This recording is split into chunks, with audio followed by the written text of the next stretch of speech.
Fluid mechanics में हम लोग सरफेस टेंशन के बारे में बात कर रहे थे और मैथमेटिकली कैसे सरफेस टेंशन डिफाइन किया गया। दो तरीके से हम लोग डिफाइन किए थे कि ऐसे तो एक तो ये हो सकता है कि जो सरफेस है उस पर कोई एक लाइन इमेजिन किया जाए, उस लाइन को एक साइड का सरफेस जितने फोर्स से खींच रहा है वही force per unit length of the line surface tension होगा।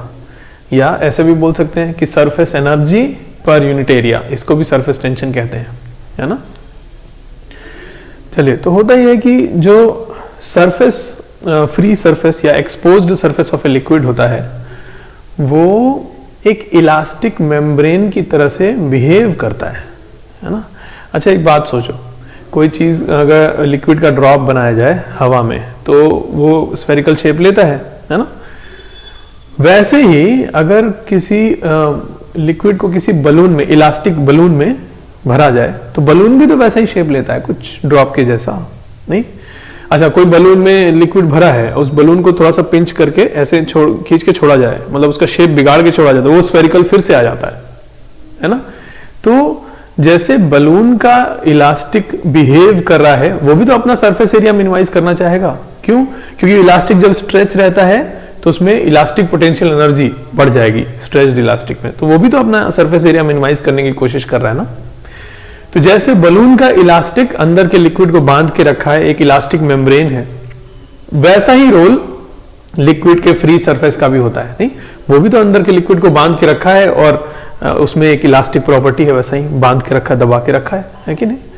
तो कहते हैं कि फ्री सरफेस ऑफ या exposed surface of any liquid behaves as an elastic membrane, एक इलास्टिक मेम्ब्रेन की तरह से बिहेव करता है ना। अच्छा, तो जैसे कि बलून जो इलास्टिक है बलून का, उसने अंदर के लिक्विड को जब दबा के रखा है तो अंदर प्रेशर ज्यादा हो जाता है बलून के अंदर, बाहर के कंपैरिजन में अंदर ज्यादा प्रेशर होता है। वैसे ही जो इलास्टिक मेम्ब्रेन होता है ना, वहां उसको कह रहे हैं किसको, फ्री सरफेस ऑफ लिक्विड को, जो इलास्टिक मेम्ब्रेन की तरह से बिहेव कर रहा है, उसके अक्रॉस भी प्रेशर में डिफरेंस हो जाता है, उसके अंदर साइड में ज्यादा प्रेशर हो जाएगा, क्योंकि वो भी तो वैसे बिहेव कर रहा है ना जैसे बलून का इलास्टिक बिहेव करता है। तो उसके अंदर साइड में ज्यादा प्रेशर होता है, बाहर साइड में कम होता है। कितना डिफरेंस होता है दोनों प्रेशर में वो डिराइव करने जा रहे हैं, है ना, वो पता करने जा रहे हैं कि जो फ्री सरफेस ऑफ लिक्विड होगा अगर वो स्फेरिकल है, स्फेरिकल शेप का, तो उसके दोनों तरफ में प्रेशर में डिफरेंस कितना होगा।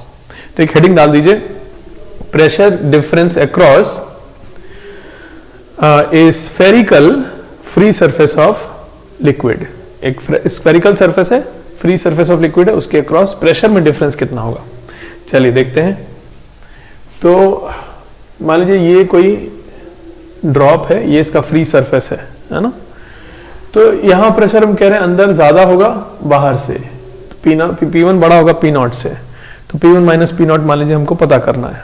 तो देखो कैसे करेंगे, हम क्या करें ना, ये आधा जो राइट साइड वाला पोर्शन है ड्रॉप का उसको कंसीडर करने जा रहे हैं। तो इतना जो ड्रॉप है राइट साइड वाला, इसका फ्री बॉडी डायग्राम बनाने जा रहे हैं, है ना। तो फोर्सेस ड्रॉ करें। चलिए, बाकी mg वगैरह नहीं सोच रहे हैं, मतलब मान लो ग्रेविटी फ्री में कर रहे हैं, हमको तो केवल इससे मतलब है ना, प्रेशर ऑफ डिफरेंस कितना है, mg वगैरह के चक्कर में नहीं पड़ते हैं, वो वैसे भी वर्टिकल होगा। देखो अभी कर रहे हैं, यहां से इतना लिक्विड को जब कंसीडर करेंगे तो इधर का जो लिक्विड होगा वो P1 इंटू एरिया से ऐसे पुश कर रहा होगा इस एरिया को पूरा, ये जो हमारा ये वाला एरिया है, इधर से जो लिक्विड होगा वो P1 इंटू एरिया फोर्स से पुश कर रहा होगा। सही बात है, राइट साइड में पुश कर रहा होगा। बाकी जो एटमॉस्फेरिक प्रेशर है वो इधर से, इधर तो बाहर तो एटमॉस्फेयर है, तो वो कैसे पुश कर रहा होगा, तो वो इधर से ऐसे फोर्स लगा रहा होगा, है ना, ऐसे फोर्स लगा रहा हो हर जगह, नहीं, नॉर्मल टू द सरफेस। अच्छा, एटमॉस्फेरिक प्रेशर तो सब जगह एक ही P0 है ना, यहां से यहां तक एक ही है। तो एटमॉस्फेयर ऐसे पुश कर रहा होगा इधर की तरफ, तो इन सब का रिजल्टेंट किधर आएगा, ये सारे फोर्सेस हैं, इन सब का रिजल्टेंट इधर साइड में आ जाएगा, लेफ्ट साइड में। तो कितना होगा, एटमॉस्फेरिक प्रेशर P0 ले रहे हैं, तो कितना होगा, तो P0 इंटू एरिया किया जाए, है ना, इधर की तरफ फोर्स निकाला जाए। तो P0 इंटू एरिया में कितना, P0 into 2 pi r square कर दे, ये वाला एरिया कर दे क्या, नहीं, स्केलर समेशन थोड़ी करना है, हम कहें कि यहां पे मान लो छोटा सा एक एरिया ले, है ना, इस एरिया पे फोर्स इधर लग रहा है, पी नॉट इंटू 2πr², तो क्या हुआ, हर एरिया पे जो फोर्सेस लग रहे थे उनका स्केलर समेशन हो गया, पी नॉट इंटू 2πr², पूरा एरिया 2πr²।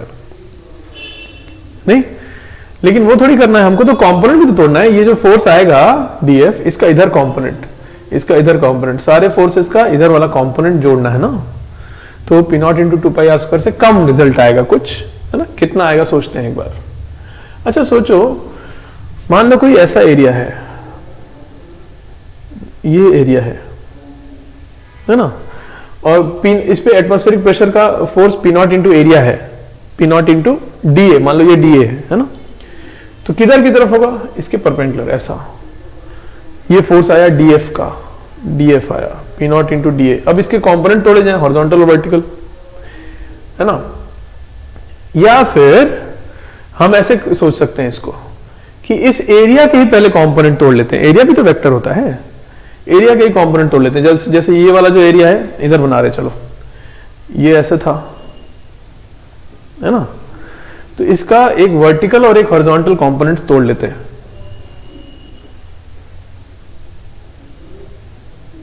कुछ मान लो ऐसा है, तो इसका एक वर्टिकल और एक हॉरिजॉन्टल, एरिया के ही कंपोनेंट तोड़ लेते हैं। इस एरिया का जो वर्टिकल कंपोनेंट होगा, ये वाला एरिया हो गया, अगर ये एंगल थीटा है और ये एरिया डीए है, ये पूरा एरिया का मैग्नीट्यूड डीए है, तो वर्टिकल कंपोनेंट होगा ये डीए का साइन थीटा, नहीं, और नीचे बेस कितना होगा, डीए का कॉस थीटा, ठीक है कि नहीं। अच्छा चलो, अच्छा तो हम क्या कह रहे हैं, वर्टिकल जैसे यहां पे कर रहे थे df is equal to P naught D A, फिर df के कंपोनेंट्स तोड़े, हॉरिजॉन्टल और वर्टिकल, रुक जाओ ऐसे लिखते हैं यहाँ पे df is equal to P naught D A, और मान लो यहां पर भी एक एंगल बना ले कुछ, मान लो ये हॉरिजॉन्टल से एंगल, यही वाला एंगल जैसे थीटा लिए थे ना, तो ये वाला थीटा है, तो ये वर्टिकल डायरेक्शन, तो ये थीटा होगा ना, तो पी नॉट डी ए का नीचे की तरफ आएगा कॉस थीटा कंपोनेंट, ये चीज df का वर्टिकल कंपोनेंट आएगा df cos थीटा, और हॉरिजॉन्टल कंपोनेंट आएगा df sin थीटा। और यहां पे अगर हम ऐसे कर एरिया को ही तोड़ ले, ये एरिया ऐसा था ना, इसको दो एरिया समझते हैं, इसको हटा के इसके दोनों कंपोनेंट समझते हैं कि दो एरिया था, एक हॉरिजॉन्टल था एक वर्टिकल था, तो वर्टिकल वाला कितना हुआ da sin थीटा, और हॉरिजॉन्टल वाला ये बेस जो है ये कितना है da cos थीटा।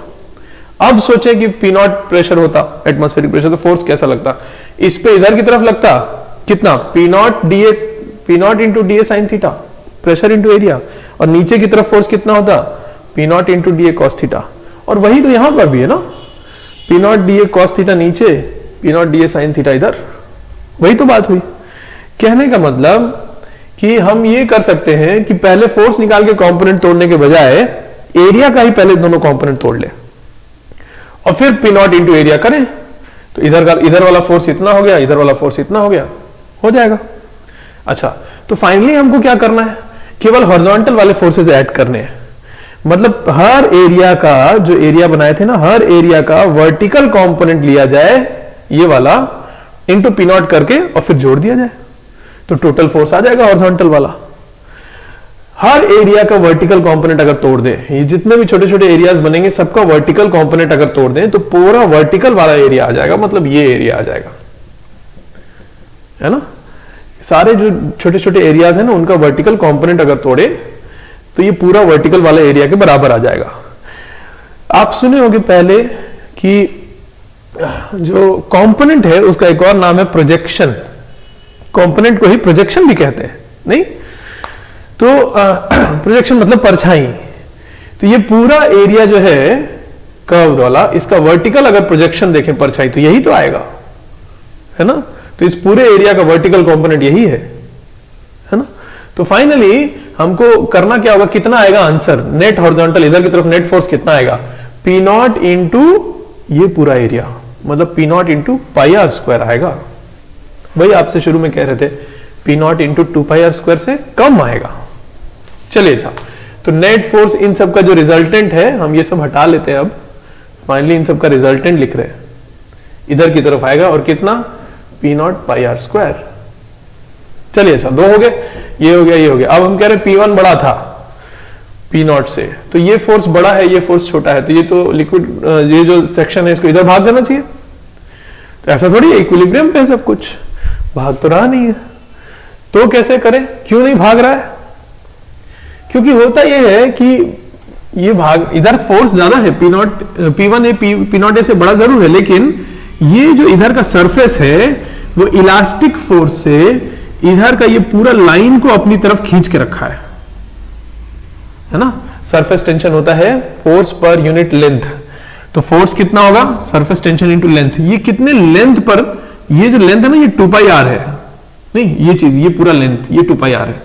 इसके हर पॉइंट को इधर का जो सरफेस होगा वो ऐसे खींच रहा होगा, इस पूरे लाइन पे ऐसे एक फोर्स लगा रहा होगा, नहीं पूरी लाइन पे इधर की तरफ खींच रहा होगा।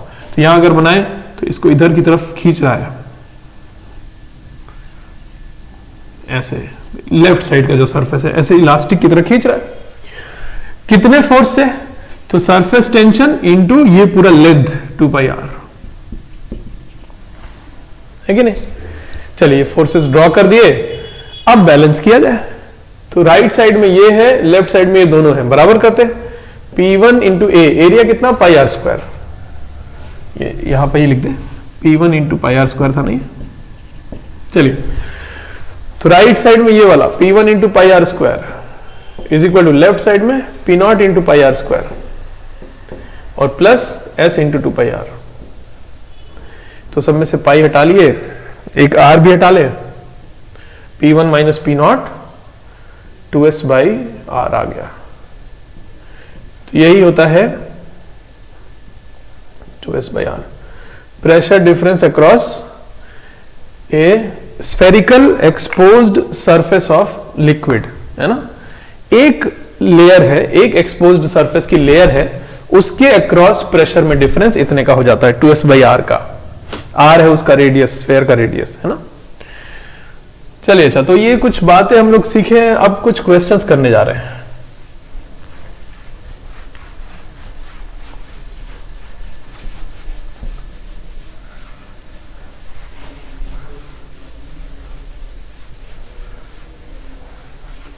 चलिए देखिए,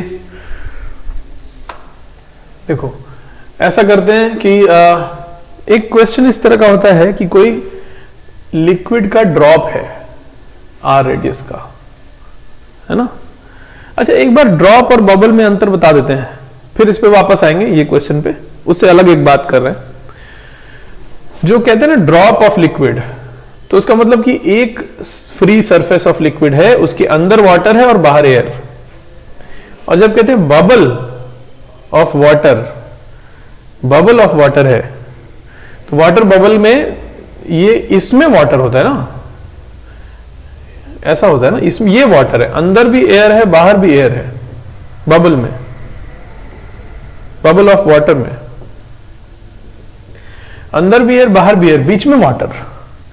तो इसमें दो एक्सपोज्ड सरफेसेस ऑफ लिक्विड हो गए, एक ये सरफेस बाहर वाला और एक अंदर वाला सरफेस। एक एक्सपोज्ड सरफेस के अक्रॉस प्रेशर में डिफरेंस होता है 2s बाई r। अब जैसे यहां प्रेशर अगर P0 है तो यहां पर P0 plus 2s by r होगा, लेकिन यहां पर देखो यहां प्रेशर P0 तो इसके जस्ट अंदर आए, जब स्फेरिकल सरफेस के अक्रॉस मूव किए अंदर की तरफ गए तो P0 plus 2s by r हुआ। फिर यहां से यहां जाएंगे तो फिर प्लस 2s बाई r, मतलब यहां पर हो जाएगा P0 plus 4s by r, बाहर P0 है अगर तो, है ना। तो ये वाटर, ये ड्रॉप है और ये बबल ऑफ वाटर में ऐसे हो जाए, दो सरफेसेस हैं इसलिए P0 plus 4s by r। अच्छा ऐसा भी होता है, एक और है कि एयर बबल हो वाटर के अंदर, एयर बबल इन वाटर, है ना। तो एक ही मेम्ब्रेन होगा, अंदर एयर बाहर वाटर, एक ही मेम्ब्रेन होगा, एक ही फ्री सरफेस होगा, नहीं। तो अब सिर्फ 2s बाई r बढ़ेगा, है ना। ये तीनों में अंतर समझते रहना है, जहां जैसा पूछेगा उस हिसाब से लिखा जाएगा। इसमें बाहर के कंपैरिजन में 2s बाई r ज्यादा, इसमें बाहर के कंपैरिजन में 4s बाई r ज्यादा, इसमें बाहर के कंपैरिजन में 2s बाई r ज्यादा। चलिए अच्छा वापस आते हैं अपने क्वेश्चन पे।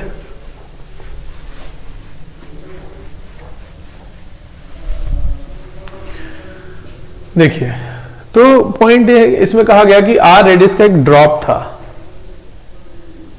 है ना, और उसको वाटर का ड्रॉप है, इसको कई टुकड़ों में तोड़ देना है, 1000 स्मॉल ड्रॉपलेट्स में तोड़ देना है। क्वेश्चन लिखा जाए, find work required to break a drop of radius R in 1000 small droplets. ठीक है, सरफेस टेंशन को एस लेना है। चलिए देखते हैं, ये था, इसको 1000 स्मॉल ड्रॉपलेट्स में तोड़ देना है। तो एक तरह से क्या होगा ना, ये सरफेस एरिया बढ़ा दिए, फैला दिए वाटर ना, तो सरफेस एरिया बढ़ा दिए तो सरफेस एनर्जी बढ़ जाएगा। सरफेस टेंशन होता है एनर्जी पर यूनिट एरिया, तो एनर्जी कितना हुआ, एस इंटू एरिया। तो सरफेस एरिया बढ़ा दिए तो एनर्जी, सरफेस एनर्जी बढ़ा दिए, तो उतना एनर्जी देना पड़ेगा ना सिस्टम को, तो वर्क डन कितना होगा ये बताना है। तो उसमें कितना वर्क करना पड़ेगा, तो भाई चेंज इन एनर्जी लिख दें, जितने से एनर्जी बढ़ी है उतना ही वर्क किए होंगे। चलिए, सबसे पहला काम किया जाए, ये जो स्मॉलर ड्रॉपलेट्स हैं उनका रेडियस पता किया जाए। तो कैसे, जितना ये वाटर है उतना ये वाटर होना चाहिए, तो 4/3 pi R cube is equal to 1000 times 4/3 pi small R cube. तो ये हटा लेते हैं, तो small R is equal to capital R by 10। ये हो गया। अब एनर्जी, इनिशियल एनर्जी कितना था, एस इंटू एरिया करके लिख रहे हैं, तो एस इंटू 4πr², और फाइनल एनर्जी यू एफ कितना हो गया, surface energy S into area. तो एक ड्रॉप का लिखा जाए और 1000 से मल्टीप्लाई कर दिया जाए, 1000 ड्रॉप से, तो 1000 टाइम्स एक ड्रॉप का एस इंटू 4πr², है ना। तो ये कितना हो गया, लिख देंगे, this is equal to 1000 times S into 4π into small R is capital R by 10, तो r²/100 हो गया। This is equal to 10 times S into 4πr²। ठीक है, तो एनर्जी में चेंज कितना हुआ, फाइनल माइनस इनिशियल, तो ये हो गया 10 - 1 9 टाइम्स एस इंटू 4πr²। तो ये हो गया, तो इतना ही वर्क करना पड़ेगा, है ना। चलिए, अच्छा, तो ये एक क्वेश्चन की हम लोग और करते हैं।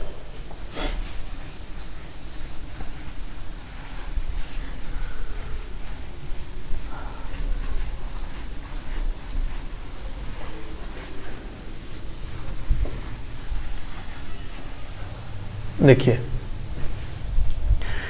एक होता है कि दो बबल्स हैं, वाटर बबल्स, और उनको मिला के एक सिंगल बबल बनाना है।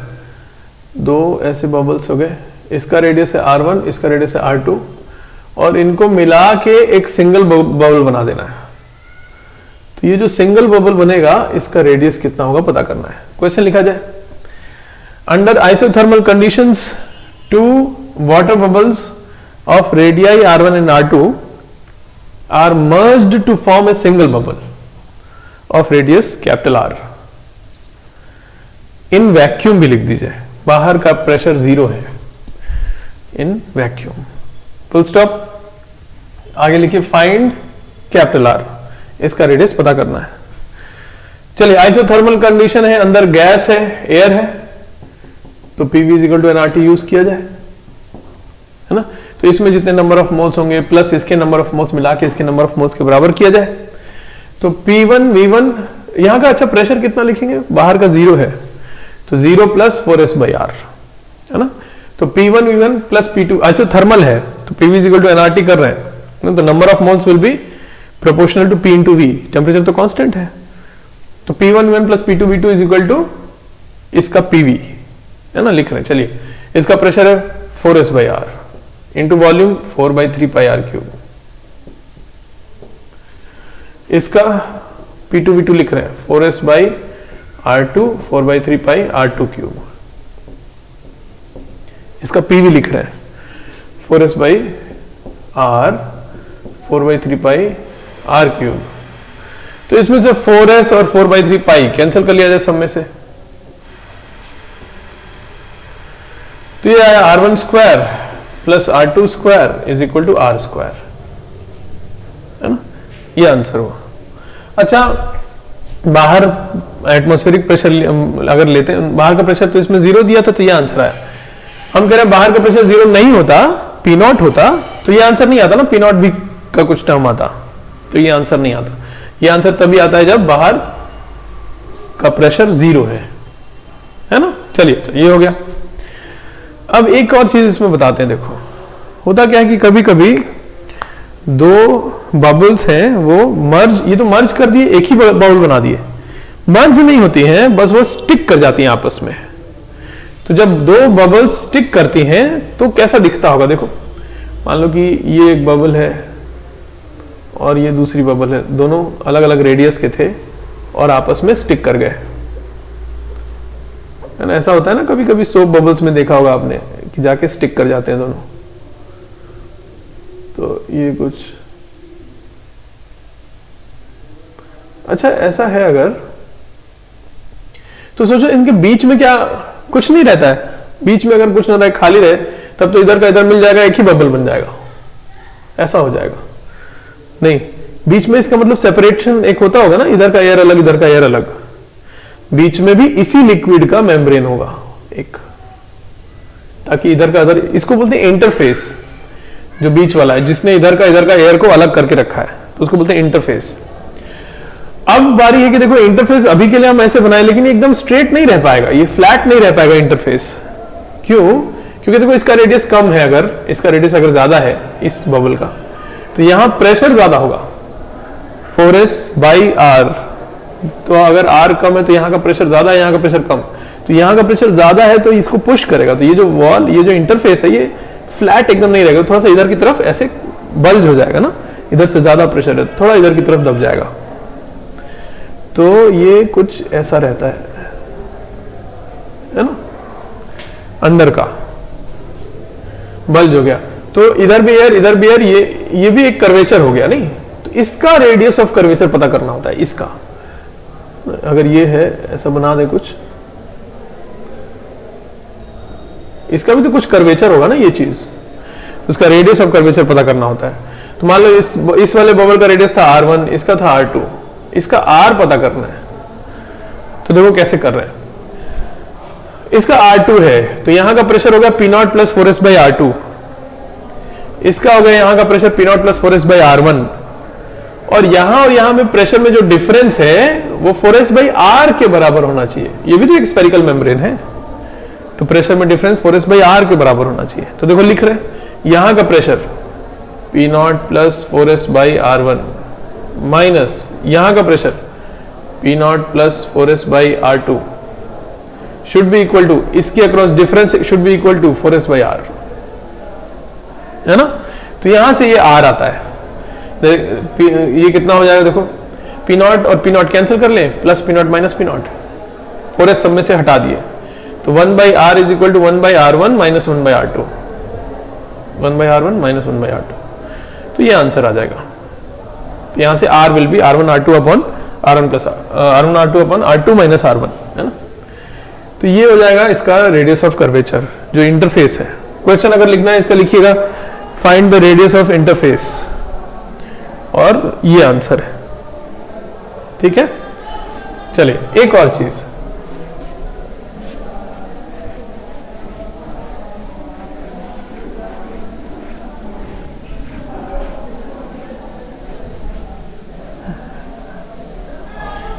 एक और चीज देखिए, होता ये है कि ये जो है जैसे कि दो बबल्स है ऐसे स्टिक कर रहे हैं, तो ये पूरा ये लाइन कांटेक्ट में होगा दोनों बबल्स का, है ना।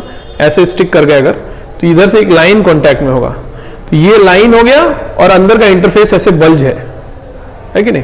तो ये चीज एक इतना जो लेयर, एक लेयर हो गई नहीं लिक्विड की, ऐसा गोल सी, और अंदर से ये बल्ज, ये एक लेयर हो गई, कॉन्टैक्ट लेंस जैसा होता है ना, ऐसा गोल सा और अंदर से बल्ज। तो ये ऐसा गोल सा लाइन हो गया और अंदर से बल्ज, ये एक लेयर हो गया, एक इधर है लिक्विड, एक इधर एक लिक्विड, और अंदर बीच में एक ऐसा, है ना, तीन है। अब देखो क्या कर रहे हैं, कोई कहे कि हम टेंजेंट्स ड्रॉ कर दें, अगर कहां पर देखो, यहां पॉइंट ऑफ कांटेक्ट से इस वाले सरफेस पे टेंजेंट, और पॉइंट ऑफ कांटेक्ट से इस वाले सरफेस पे टेंजेंट, इधर के सरफेस पे, तो इनके बीच का एंगल कितना होगा, ये भी क्वेश्चन है। देखो कैसे कर रहे हैं, फिर से देखो क्या, ये वाली बबल ऐसे है, ऐसे बना, ये छोटा वाला इधर ऐसा है ना, ऐसे कांटेक्ट में है, ये छोटी बबल ये बड़ी हो ऐसे कांटेक्ट में, तो ये एक एज है, इस एज पे एक डीएल लेंथ अगर ले लें, यहां पर यहीं पर एक डीएल लेंथ ले लें, तो इधर का लिक्विड उसको surface tension into DL, surface tension into length, उतने फोर्स से ऐसे खींच रहा होगा, बना रहे हैं। तो यहां पर इसी में बनाते हैं, इधर का लिक्विड ऐसे खींच रहा होगा सरफेस टेंशन इनटू लेंथ, यहां पे एक लेंथ ले लिए इतना ऐसा ना यहां पर, तो उसको इधर खींच रहा होगा कितने से 2sdl लिख रहे हैं क्योंकि दो लेयर्स है ना, दो, ये एक मेम्ब्रेन एक नीचे भी एक, दो मेम्ब्रेन है ना बबल में, तो दोनों मिलकर खींच रहे होंगे यहां इस एलिमेंट को, इधर खींच रहा होगा ये वाला खींच रहा होगा अपनी तरफ 2sdl से, प्लस ये जो अंदर सरफेस है वो भी तो जो इंटरफेस वाला मेम्ब्रेन है वो भी तो यहां से कनेक्टेड है ना, तो वो भी खींच रहा होगा अपने टेंजेंट की तरफ, इधर की तरफ, कितने से, दो मेम्ब्रेन से, 2s, सरफेस टेंशन तो एक ही लिक्विड है उतना ही होगा 2sdl से। ऑल्सो ये पॉइंट तो इक्विलिब्रियम पे होना चाहिए, जो एलिमेंट लिए हैं डीएल लेंथ का, इक्विलिब्रियम कहीं भाग थोड़ी रहा है वो, तो इक्विलिब्रियम पे होना चाहिए, नेट फोर्स 0 होना चाहिए, बराबर मैग्नीट्यूड के देखो तीन फोर्सेस हैं, ये और ये, इनका रिजल्टेंट 0 होना है, तो इनके बीच का ये जो एंगल्स है ये 120 डिग्री होने चाहिए, ये भी बराबर मैग्नीट्यूड के तीन फोर्सेस का रिजल्टेंट अगर 0 हो रहा है तो एंगल्स कितने कितने होना चाहिए 120 ईच, है ना, तो ये जो थीटा लिखा है ये 120 होगा, तो ऐसा फिर से एक डायग्राम बना के फाइंड थीटा लिख दीजिएगा और फिर ये फोर्सेस दिखा के थीटा इज 120 डिग्रीज ऐसा लिख दीजिएगा। चलिए अच्छा, तो हम लोग बात कर रहे थे कि प्रेशर में डिफरेंस कितना होता है और ये जो दो बबल्स स्टिक करते हैं तो इंटरफेस कैसा होता है, इस इंटरफेस का रेडियस कितना होता है, ये सब बातें की हम लोग। एक और देखिए, एक और क्वेश्चन करते हैं। देखो होता ये है कि अगर कोई कंटेनर है, यहां बनाते हैं, अगर कोई कंटेनर है ना, उसमें एक पिन होल कर दिया जाए, पिन होल मतलब बहुत छोटे एरिया क्रॉस सेक्शन का छोटा सा एक होल कर दिया जाए और इसमें लिक्विड भरना शुरू करते हैं, मान लीजिए धीरे धीरे, तो थोड़ा बहुत लिक्विड भरते हैं तो इसमें से पानी नहीं निकलेगा, वाटर मान लीजिए भर रहे हैं, थोड़ा बहुत वाटर भरेंगे तो इसमें से नहीं निकलेगा, हाँ ज्यादा भर देते हैं तो निकलने लगता है, थोड़ा सा भरे, अगर थोड़ा सा हाइट हो, ये होल भी पिन होल है और थोड़े से हाइट पे भर दें बस हल्का सा, तो नहीं निकलता है। क्यों नहीं निकलता है थोड़ा समझते हैं, इसी चीज को थोड़ा बड़ा करके देखते हैं। इधर बना रहे हैं, तो ये था लिक्विड ऊपर भर रहे थे, तो लिक्विड यहां से बाहर निकलना शुरू करेगा जब, तो यहां भी तो एक फ्री सरफेस ऐसा बनेगा, ये लिक्विड ऊपर इसको ऐसे ढकेल रहा होगा, तो ये फ्री सरफेस, ये जो फ्री मेम्ब्रेन है लिक्विड का वो ऐसे दब रहा होगा। लेकिन जैसे अभी बात हो रही थी, ये एक इलास्टिक मेम्ब्रेन जैसा होता है, तो ये एक इलास्टिक है ऐसा, ऊपर से हम दबा रहे हैं और वो ऐसे खींच रहा होगा इलास्टिक, तो ये जो ऊपर से दबा रहे हैं ये लिक्विड को बाहर निकलने से वो इलास्टिक रोकता है, तो ये इलास्टिक ऐसे फोर्स लगा रहा होता है इधर की तरफ, टेंजेंट की तरफ, ऐसे एक इलास्टिक ऐसे खींच रहा है जो इसको बाहर निकलने से रोक रहा है। तो इसलिए कम हाइट तक भरेंगे इसको तब तो नहीं निकल पाएगा। अब मान लो इसको थोड़ा और बढ़ा रहे हैं, लिक्विड का लेवल थोड़ा थोड़ा बढ़ा रहे हैं कंटेनर के अंदर, ये चीज तो थोड़ा सा और ऊपर किए तो ये मेम्ब्रेन थोड़ा और दबता है, थोड़ा और बढ़ाए तो थोड़ा और दबता है, बहुत ज्यादा बढ़ा देंगे तो फिर निकलने लगता है लिक्विड। तो ये क्यों बैलेंस कैसे हो जा रहा है? अब जैसे इसको जैसे जैसे हाइट बढ़ा रहे हैं, कर्वेचर क्यों ऐसा होते जा रहा है? देखो होता क्या है कि यहां से फोर्स बढ़ेगा तो ये और दबेगा, और दबता है तो टेंजेंट देखो कैसा होगा। अब जैसे जिस समय ये ऐसा होगा, टेंजेंट ऐसा हुआ, इधर की तरफ लिक्विड का फोर्स लग रहा है, सरफेस टेंशन का फोर्स, अब ऐसा लग रहा है। और तो पहले तो ये फोर्स था तो इसका ऊपर कंपोनेंट तोड़ रहे थे, अब धीरे धीरे ये फोर्स वर्टिकल भी हो रहा है, मतलब ऊपर की तरफ ये सरफेस टेंशन का फोर्स भी बढ़ रहा है। नहीं, कंपोनेंट तोड़ रहे थे ना, थीटा कम करेंगे वर्टिकल से तो कॉस थीटा बढ़ेगा, तो ये धीरे धीरे ये फोर्स भी बढ़ रहा है जैसे जैसे हम इसको हाइट को बढ़ा रहे हैं। एक बार बढ़ते बढ़ते ये एकदम हेमीस्फेरिकल जब हो जाएगा तो उसका क्या मतलब, जब ये बढ़ते बढ़ते पूरा हेमीस्फेरिकल हो जाएगा तो टेंजेंट सीधा हो जाएगा ऐसा, उस समय जब ये हेमीस्फेयर बन गया पूरा, वहां तक हम यहां तक हाइट पहुंचा चुके हैं लिक्विड का और अभी नहीं निकल रहा है। इससे ऊपर जब हाइट बढ़ाएंगे तो ये निकल जाएगा। क्यों? क्योंकि अब vertical component of surface tension वाला फोर्स बढ़ नहीं सकता, ये तो मैक्सिमम हो गया ना, पूरा टेंजेंट ही वर्टिकल हो गया। अब इससे ऊपर जब हाइट बढ़ाएंगे तो क्या ऐसे होगा, और जब ऐसे होगा तब तो ऊपर की तरफ कंपोनेंट और कम हो जाएगा, मतलब कि नहीं रोक पाएगा सरफेस टेंशन, लिक्विड बाहर निकलने लगेगा।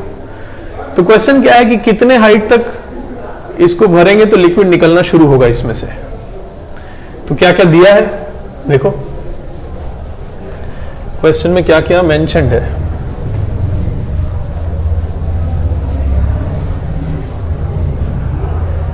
ये है कंटेनर हमारा, इसमें एक पिन होल है, पिन होल का रेडियस है r, और क्वेश्चन ये है कि कितने हाइट तक इसमें लिक्विड भरें जिसका सरफेस टेंशन s है, ताकि लिक्विड इसमें से बाहर निकलने लगे। तो कैसे करेंगे? अब देखो क्वेश्चंस करने का, इस तरह के क्वेश्चंस करने का दो रास्ते होते हैं, एक फोर्स वाला रास्ता, एक प्रेशर वाला रास्ता। एक बार दोनों रास्ते से देखते हैं, क्योंकि होता क्या है ना, कभी कभी क्वेश्चंस में फोर्स वाले रास्ते से आसानी से हो जाएगा कोई कोई क्वेश्चन प्रेशर वाले रास्ते से आसानी से हो जाएगा। तो दोनों रास्ता जानना चाहिए। देखो कैसे, अब होगा क्या कि इसका ये जो डायग्राम बना रहे थे हम लोग ऐसा बड़ा करके, उसमें ये हेमिस्फेरिकल पहुंच चुका है, ये जो मेम्ब्रेन है, और अब यहां से लिक्विड निकलना शुरू होगा, है ना। मान लो कि ऐसा बना दे कुछ, h हाइट तक भर चुके हैं। तो हम क्या कर रहे हैं, पहले फोर्स वाले रास्ते से देखते हैं। तो इतना ये जो हेमिस्फेरिकल लिक्विड है इसको कंसीडर कर रहे हैं, इसको यहां से जो लिक्विड है वो ऐसे नीचे पुश कर रहा है ना, प्रेशर इनटू एरिया से, और ये जो इलास्टिक मेम्ब्रेन है ये ऐसे खींच रहा है, और प्लस इसका कुछ वेट भी है, नहीं बराबर किया जाए।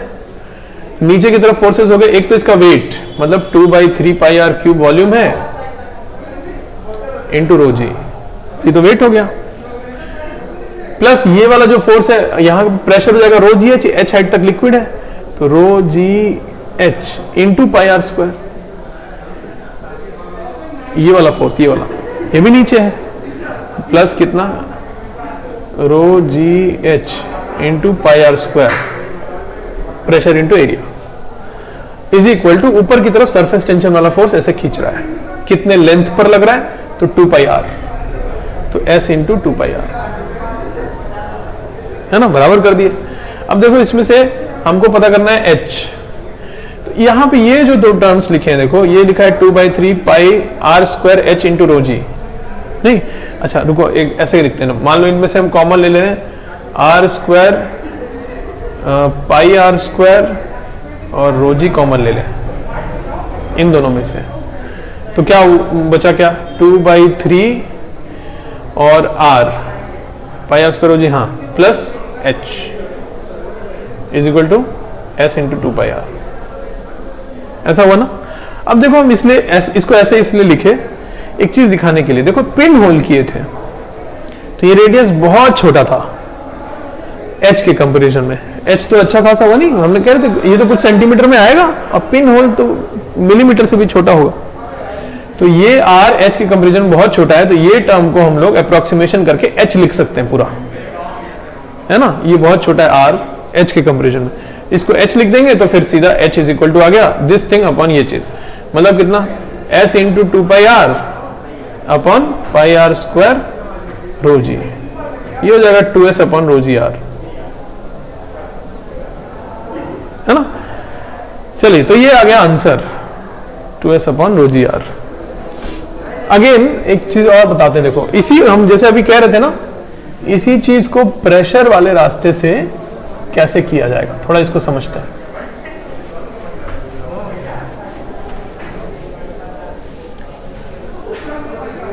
देखिए प्रेशर वाले रास्ते से कैसे कर रहे हैं, फिर से इसको देखते हैं। ये कंटेनर था हमारा और इसमें यहाँ पर लिक्विड का ये मेम्ब्रेन छोटा सा बन चुका है, थोड़ा सा और बड़ा दिखाते हैं ताकि दिखाई दे, ऐसा कुछ है ना, हेमिस्फेरिकल बन चुका है, r रेडियस का, h हाइट। तो हम क्या करें ना, यहां का प्रेशर एक बार इधर से आके लिख देते हैं और एक बार इधर से आके लिख देते हैं, और एक ही जगह का प्रेशर दो तरीके से लिख रहे हैं, बराबर होना चाहिए। इधर से लिखेंगे तो P0 प्लस रो जी एच, और शुड बी इधर से लिखेंगे तो P naught plus 2s by R, P naught cancel, h is equal to 2s upon rho g R, है ना, हो गया आंसर, हो गया। चलिए ठीक है, ये हो गया। और वही बात की, थोड़ा सा अप्रोक्सीमेशन यहां पर भी है, क्योंकि अब यहां पे हम हाइट यहां से यहां तक एक ही h ही ले रहे हैं, नहीं तो इसलिए पी नॉट प्लस रो जी एच लिखे हैं इधर से तो ठीक ही है, P naught plus 2s by R, तो h is equal to 2s by rho g R, ये वाला आंसर आ जाएगा। चलिए अच्छा, और आगे बात करते हैं हम लोग।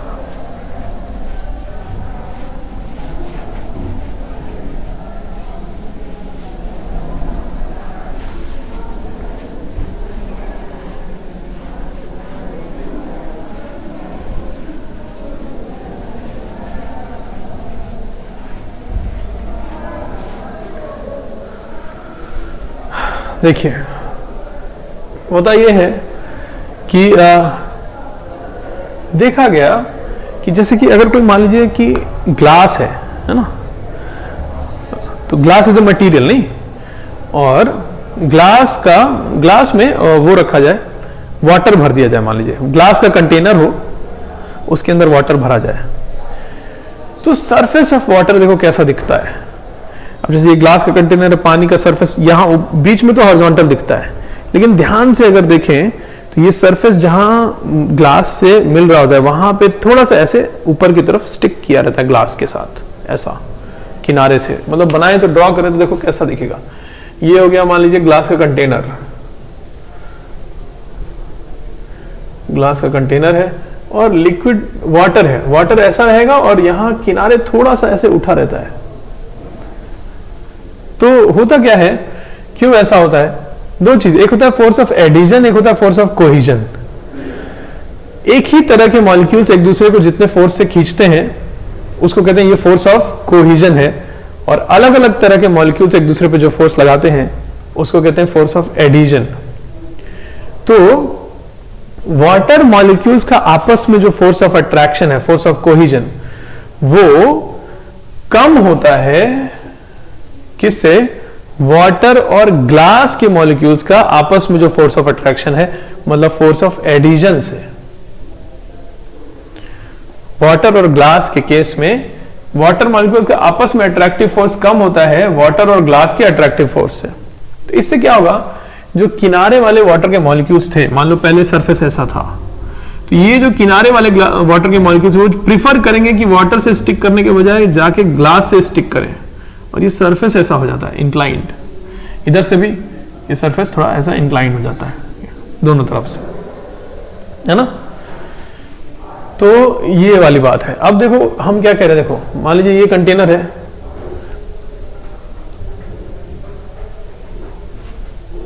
ग्लास कंटेनर, ये वाटर है, और हम कह रहे हैं ना इधर से ये थोड़ा सा इंक्लाइंड हो जाता है। तो अगर ये जो सरफेसेस हैं जहां मिल रहे हैं, वाटर का सरफेस और ग्लास का सरफेस जहां जाके कांटेक्ट में आ रहा है, वहां पर दो टेंजेंट्स ड्रॉ किए जाएं, एक बनाया जाए वाटर के सरफेस पे टेंजेंट, एक बनाया जाए ग्लास के सरफेस पे टेंजेंट। तो इन दोनों टेंजेंट्स के बीच का जो एंगल होता है इसका नाम रखा गया कांटेक्ट एंगल।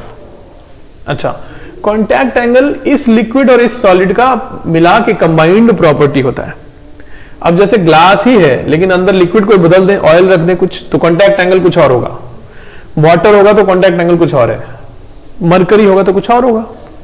तो ये जो कांटेक्ट एंगल है ये इस लिक्विड और इस सॉलिड का आपस में मिला के एक प्रॉपर्टी होता है, डिफाइंड होता है कि वाटर और ग्लास के केस में कांटेक्ट एंगल इतना ही होता है, वो फिक्स होता है, मतलब उनका प्रॉपर्टी है वो, ऑब्वियसली मॉलिक्यूलर लेवल पे जो फोर्सेस है उनसे डिसाइड हो रहा है।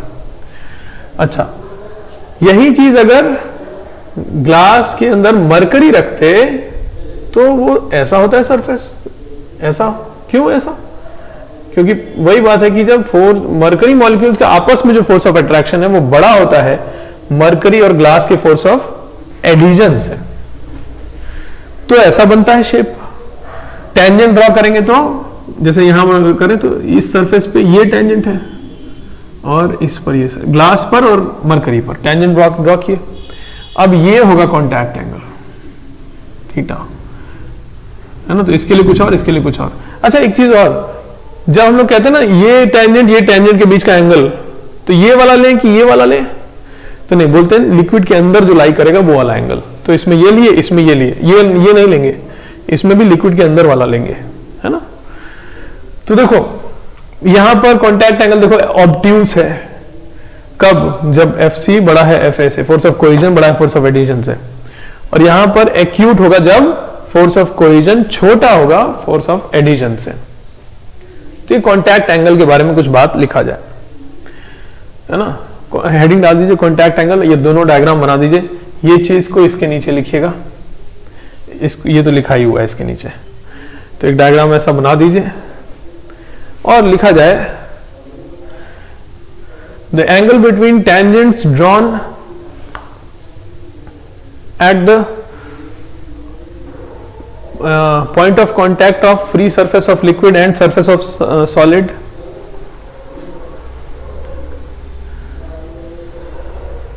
ब्रैकेट में लिखिए inside the liquid bracket close, मतलब अंदर वाला एंगल, ये वाला एंगल, बाहर वाला नहीं, inside the liquid bracket closed is called contact angle, और ऐसा डायग्राम साथ में बना दीजिए। चलिए अच्छा, तो दोनों केसेस में हम लोग कैसा कैसा कॉन्टैक्ट एंगल होगा ड्रॉ कर दिए, है ना। FC लेस देन FA और FC ग्रेटर देन FA के लिए। चलिए ये होता है कॉन्टैक्ट एंगल, और इस पे बात हम लोगों को नेक्स्ट क्लास में अब करनी होगी। आज का लेक्चर हम लोग यहाँ पे फिनिश कर रहे हैं।